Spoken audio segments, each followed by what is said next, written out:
Menyereza umwana inzira akwiriye kunyuramo,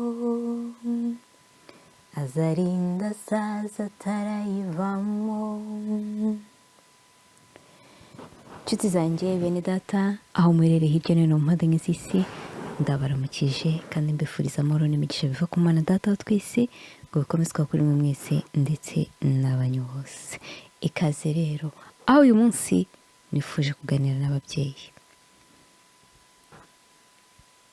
Amagambo ari mu Migani igice cya 22 umurongo wa 6 aratubwira ngo menyereza umwana inzira akwiriye kunyuramo, azarinda asaza atarayivamo. Bwenda gucya najyanwa ahantu ku rusengero rw'Abadventisi. Nabonye ibintu bibiri ariko ngiye kuvuga kuri kimwe. Bwa mbere nabonye umugore usutse ibisuko byasaga naho ari bishya, yambaye imyenda ishashagirana y'ubururu, inzara ndende kandi zisize irangi. Yari afite umwana w'imyaka 3. Araranguza amaso ashaka uwo yamuha, ariko ntiyamubona kubera kumenyera gahunda ibaho y'abantu bigisha abana. Byamubereye nk'umutwaro ukomeye kuko yari yizeye ko abo bantu baraba bahari bakamufasha.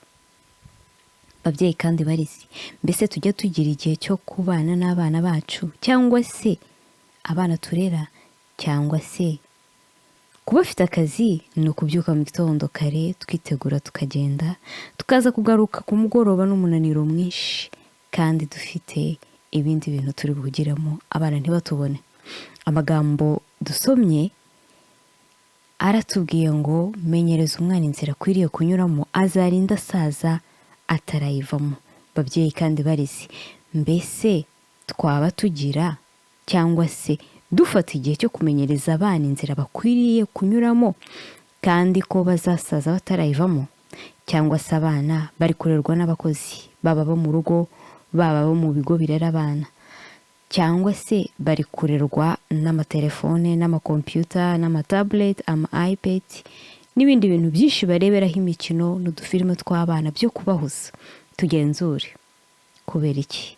Satani afite umwarimu wigisha umwana icyo umubyeyi atamwigishije kandi atazigera amwigisha, kandi icyo Satani yigishije uwo mwana gifite ingaruka nyinshi ku hazaza he. Babyeyi kandi barizi, tube maso. Imikino abana bakinira ku matelefone n'ahandi n'amafilime bareba bifite ingaruka nyinshi kubera ko bahigira amagambo mabi y'urukozasoni, kwiba, kwica. Mu bakinnyi bareba harimo n'abatinganyi, abarozi, bakoresha ubumaji. Kandi ibyo bareba barashaka gusa nabyo. Niba umwana w'umukobwa abonye abakinnyi bakina bambaye agakanzu k'abaprincess, nawe azasaba iwabo cyangwa se abamurera kukamugurira. Niba kandi abonye abakinnyi bambaye utwenda tugufiya, nawe azashaka kutwambara. Niba abonye bambaye amaherena cyangwa bisize makiyaje, nawe azabikenera. Niba kandi abonye abatinganyi bakina, birashoboka ko yashaka gukurikiza icyitegererezo cyabo bitewe n'uko abafana. Ibi bikunze kuba cyane ku bihugu cyangwa se mu bihugu byo hanze. Babyeyi barezi,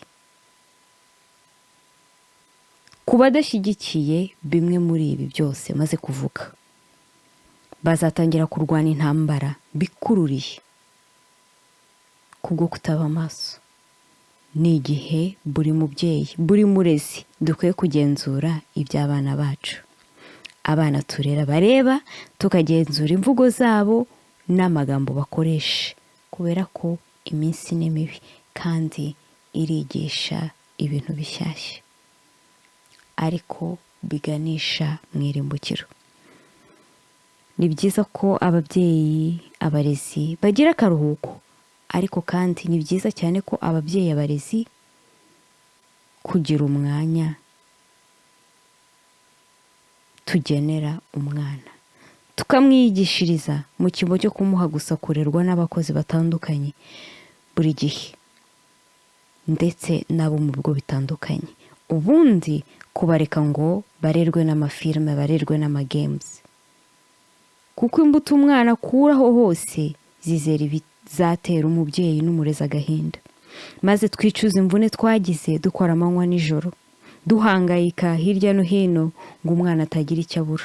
Ariko mu bigaragara tuzibaza izo mbuto niba ari byo bihembo by'uwo mwana.